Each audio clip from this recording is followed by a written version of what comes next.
રાજ્યના વધુ એક ખ્યાતનામ સ્થળના મહંત પર ગંભીર આરોપો લાગ્યા છે.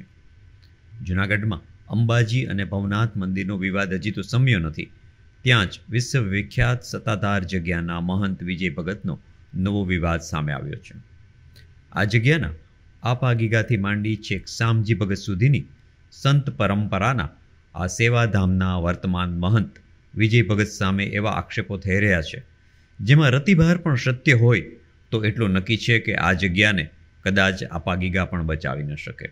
વર્તમાન મહંત સામે ભગતના પૂર્વાશ્રમના સગા મોટાભાઈ અને સરકારી વિભાગોમાં ઓડિટરની ટોચની કક્ષાએ રહીને નિવૃત્ત થયેલા અધિકારી નીતિન મોહનભાઈ ચાવડાએ આક્ષેપો કર્યા કે મહંતના નાણાકીય વ્યવહારો ખૂબ જ ચોંકાવનારા છે. બીજા નંબરમાં એની વૈભચારી પ્રવૃત્તિઓ ઘણા વર્ષોથી અવિરતપણે ચાલુ છે. ત્યારબાદ નાના માણસો ત્યાં સેવા કરતા સેવકોને, દાન દેતા દાતાઓને વિના કારણે માત્ર ગીતાબેન વ્યાસના કારણે ખૂબ માર મારવામાં આવ્યો છે. કોઈ લોકો નાના માણસો કોઈ પોલીસ ફરિયાદ કરી શક્યા નથી.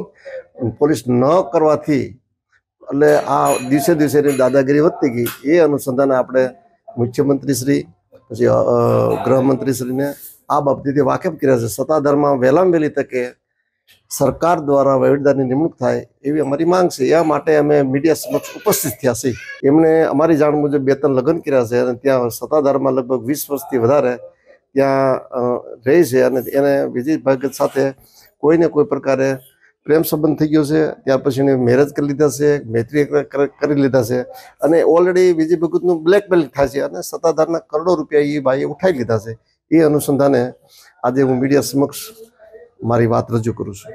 આ વિવાદ પર આખરે વિજય બાપુએ પણ પોતાનું મૌન તોડ્યું અને અનેક રાજ ખોલ્યા છે. આ બાબતે પત્રકાર પરિષદમાં વિજય બાપુએ આ બધી વિગતો આપેલી હતી. ઇસ્યુમાં તો ઊભો કરવામાં આવેલી એક પેટર્ન છે અને ચોક્કસ માણસો એની પાછળ છે. જે પૂર્વાશ્રમનો ભાઈ નીતિનભાઈ નાગજીભાઈ ચાવડા જે એનું મંતવ્ય રજૂ કરે છે, જે આક્ષેપો મૂકે છે, અમારી સંસ્થા 250 વર્ષની છે અને જે પૂર્વાશ્રમના સંબંધોને લઈને આજે એ પ્રલોભનથી કે કાંઈ એનું પોતાનું વર્ચસ્વ ઊભું કરવા માટે અથવા તો કોઈના વિચારોમાં આવી અથવા તો એને કાંઈક પીડા હશે કાંઈક પણ પ્રકારની, એ સમય આવતા હજી એનો જવાબ દેશું. અમે મીડિયાથી નજીક છે, આપના શ્રદ્ધા સાથે છીએ, આપના વ્યવહાર સાથે છે, આપની સોશિયલ એક્ટિવિટી સાથે છીએ અને અમે તો સનાતન ધર્મના ખુલ્લા મેદાનમાં સેવા કરીએ છીએ. અમારો કોઈ ઉદ્યોગ ધંધો નથી, અમારી કોઈ એવી કોઈ નીતિ નથી, એવી કોઈ વ્યવસ્થા નથી બહાર કે ભોળવીને હિપ્નોટાઇઝ કરીને કે લોકોને એટ્રેક્ટિવ કરીને અહીંયા અમારું સોપાન ખડું થાય, અમારું સામ્રાજ્ય ઊભું થાય અને અમારો પ્રભાવ તમારે એવો પ્રભાવ નથી. અમારો પ્રભાવ હાથ જોડીને ઊભો રહેવાનો છે. અમારો પ્રભાવ તમારા હૃદય સુધી આવવાનો છે. અમારો પ્રભાવ અમારી સંસ્થાનો, અમારા ગુરુ પીરોની જે ભજન પ્રક્રિયા હતી, જે માનવ કલ્યાણ, પ્રકૃતિ કલ્યાણ, પશુ કલ્યાણ, સુખી રૂખી દુઃખી, એની સાથે રહેવાનો છે. આક્ષેપો કરે છે કે આને મારે છે ને આને મારે છે. 3 થેલી દારૂ પીને અહીંયા આવીને લુગડા કાઢીને મા બેન હામી ગાયું બોલતા હોય તો અમે ન કીધું હોય, અમારા માણસોએ કીધું હોય. એમાં સીધા અમને ટાર્ગેટ બનાવે છે. વાત મુદ્દાની એ છે કે આમાં એક સારી તપાસ સમિતિ નિમાય અને તથ્યતા શું છે, સત્યતા શું છે, આપ સત્ય સાથે છો, અમે સત્યની જ્યોતમાં છીએ અને જ્યાં જ્યાં સમયે જ્યાં અનુકૂળતા હશે ત્યાં અમે આપણે સહયોગ આપશું.